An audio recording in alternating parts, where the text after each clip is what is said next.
Welcome to ETV Prime. Mega DSC 2025లో ఎంత దగా జరిగింది అనేటువంటిది మనం ఇప్పటికే చాలాసార్లు చెప్పుకున్నాం. అయితే తవ్వే కొద్దీ నిజాలు బయటకు వస్తున్నట్టు రోజుకో ఒక నిజం వెలుగులోకి వస్తుంది. తాజాగా అసలు రిజర్వేషన్ అమల్లో తప్పులు తడక అంతా కూడా మెరిట్ కమ్ రిజర్వేషన్ విధానం తొంగలోకి తొక్కేశారని, ఒక్కటి కాదు అసలు ఏపీపీఎస్సి విధానాలు ఏ ఒక్కటి కూడా అనుసరించలేదు విద్యాశాఖ అనేటువంటిది కూడా తాజాగా వస్తున్నటువంటి సమాచారం. కేవలం జిల్లాలకు ప్రాతినిధ్యం వహించిన వారికి పోస్టులు ఇచ్చారు అనేటువంటిది పబ్లిక్ డొమైన్లో ప్రదర్శించకుండా అత్యంత గుట్టుగా తుది జాబితాని విడుదల చేశారు అని, పొరుగు రాష్ట్రాల్లో డిగ్రీలు చదివిన వారి సర్టిఫికెట్లపై కూడా అనుమానాలు ఉన్నాయి. ఫేక్ క్రీడా సర్టిఫికెట్లు, డిగ్రీలు సృష్టించి ఉద్యోగాలు అమ్మేశారంటూ కూడా ఆరోపణలు వస్తున్నాయి.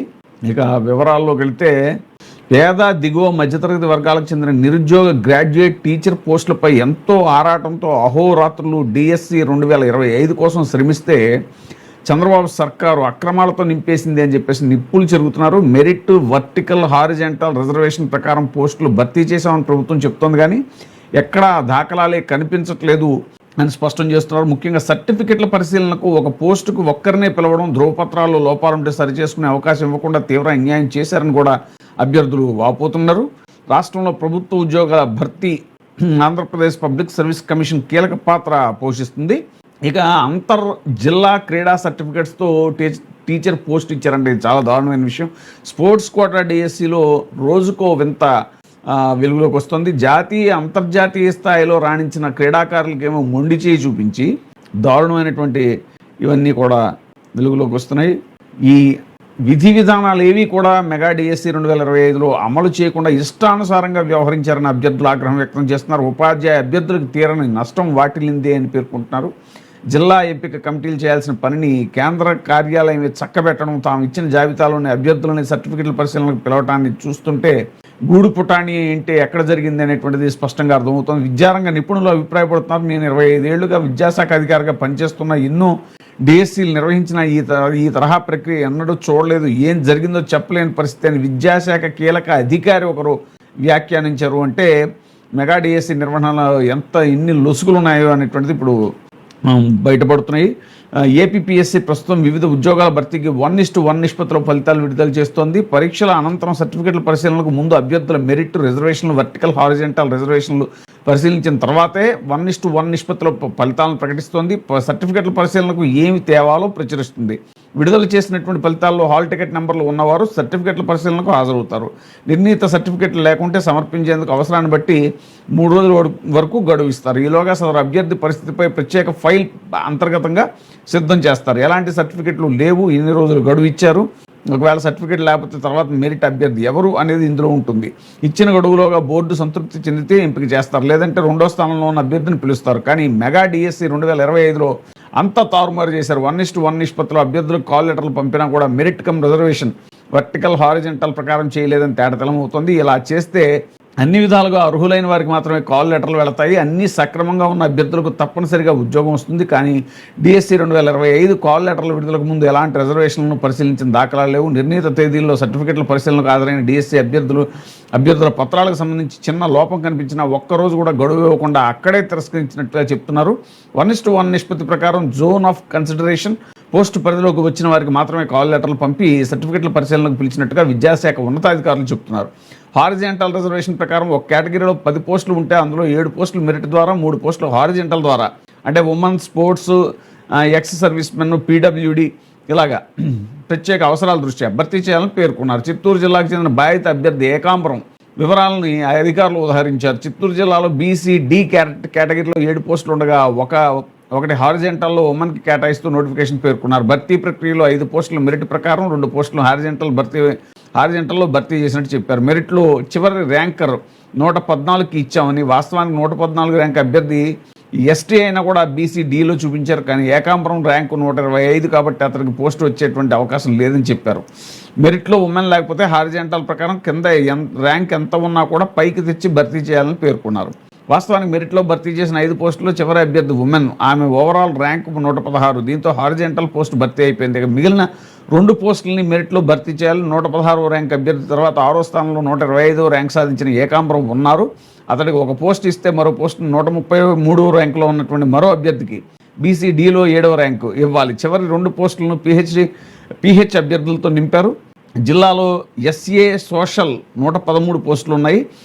వీటిని అన్ని కేటగిరీలు బీసీ, ఎస్సీ, ఎస్టీ, ఓసీ అభ్యర్థులకు వర్టికల్ రిజర్వేషన్లో చూపించారు. అయితే sports, ex service men, PWD వారికి వర్టికల్ రిజర్వేషన్లో కాకుండా హారిజెంటల్లో చూపించారు. బీసీ, ఎస్సీ, ఎస్టీ, ఓసీల్లో ఏ కేటగిరీ ఎవరిని భర్తీ చేశారో నోటిఫికేషన్లో చెప్పకుండా బీసీ-డి కేటగిరీలోని 2 పోస్టులను పీడబ్ల్యూడి అభ్యర్థులకు ఇచ్చారు. మొత్తం అన్ని పోస్టుల్లోనూ హారిజెంటాల్లో పీడబ్ల్యూడి అభ్యర్థులకు 4 పోస్టులు కేటాయిస్తే వాటిలో 2 బీసీ-డిలోనే భర్తీ చేయడంతో ఆ వర్గంలో మిగతా అభ్యర్థులకు అన్యాయం జరిగింది. దీంతో అర్హుడైనప్పటికీ ఏకాంబరం పోస్టును కోల్పోయారు అనేటువంటిది ఇక్కడ మరొక సమాచారం.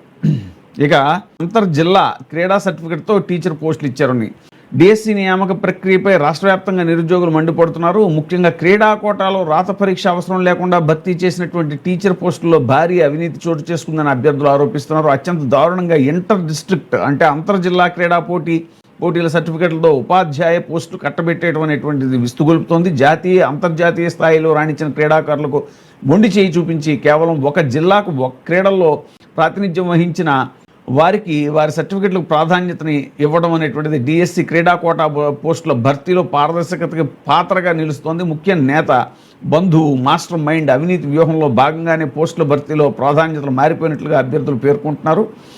మెరిట్ జాబితా ఎక్కడ అని ప్రశ్నిస్తున్నారు. క్రీడా కోటా డిఎస్సిలో 421 పోస్టుల్లో 97% భర్తీ చేశారు. అయితే ఎక్కడా మెరిట్ జాబితాను ప్రదర్శించలేదు. తొలుత టెంటేటివ్, ఆ తర్వాత తుది జాబితాను ఎక్కడ ప్రదర్శించకుండా కొందరు అభ్యర్థులకు వ్యక్తిగతంగా సమాచారం చేరవేసింది. విచిత్రం ఏంటంటే తాత్కాలిక జాబితాలో ఉన్నటువంటి చాలామంది అభ్యర్థుల పేర్లు తుది జాబితాలో లేకపోవడం. అంతా పారదర్శకంగా చేశామని, పబ్లిక్ డొమైన్లో ప్రతి డేటాను అందుబాటులో ఉంచామని శాప్ చైర్మన్ రవినాయుడు ప్రకటించారు. అయితే శాప్ వెబ్సైట్ మొత్తం జల్లెడ పట్టినా కూడా ఎక్కడా ఎంపికైన ఒక్క అభ్యర్థి వివరాలు కూడా కానరాలేదు.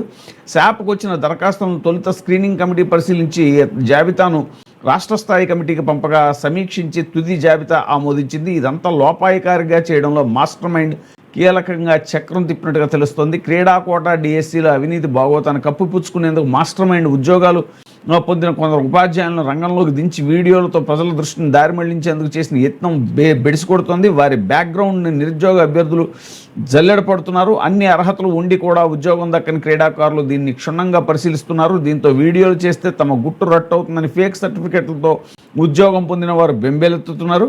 ఇదిలా ఉంటే డిఎస్సి గురించి చిన్న పేపర్ అయినా కూడా బయటికి వెళ్ళడానికి వీల్లేదంటూ తమపై మాస్టర్ మైండ్ విరుచుకుపడ్డాన్ని శాప్ వర్గాలు జీర్ణించుకోలేకపోతున్నాయి.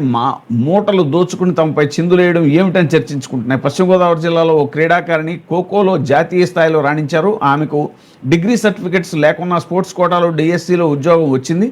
తొలుత జిల్లా జాబితాలో 10వ స్థానంలో ఉన్న ఆమె తర్వాత టాప్లోకి వచ్చేసింది. పొరుగు రాష్ట్రంలో డిగ్రీ చదివినట్టు ఒక ఫేక్ సర్టిఫికెట్ను సృష్టించి పోస్ట్ అమ్మేశారు. అదే శాప్ క్రీడా సర్టిఫికెట్తో పాటు అభ్యర్థి డిగ్రీ సర్టిఫికెట్ నిజమైందా అని పరిశీలించుకుంటే అక్రమాలు జరిగేవి కావు అని అవకాశం కోల్పోయిన అర్హులైన అభ్యర్థులు స్పష్టం చేస్తున్నారు. పొరుగు రాష్ట్రాల్లోని బీసీఈడి, బీఈడీలు చేసినట్లు బోగస్ సర్టిఫికెట్లతో ఉద్యోగాలు ఇచ్చారని, ఒక అభ్యర్థి విషయంలో కూడా శాప్ ఆయా వర్సిటీలకు వివరాలను పంపించి వాస్తవాన్ని ధృవీకరించుకున్న పాపాన్ని పోలేదని ఆగ్రహాన్ని వ్యక్తం చేస్తున్నారు. క్రీడా సర్టిఫికెట్లే కాదు, దొంగ డిగ్రీలతోనూ టీచర్ ఉద్యోగాలు అమ్మేయటం మాస్టర్ మైండ్ స్కెచ్కి నిదర్శనమని అంటున్నారు.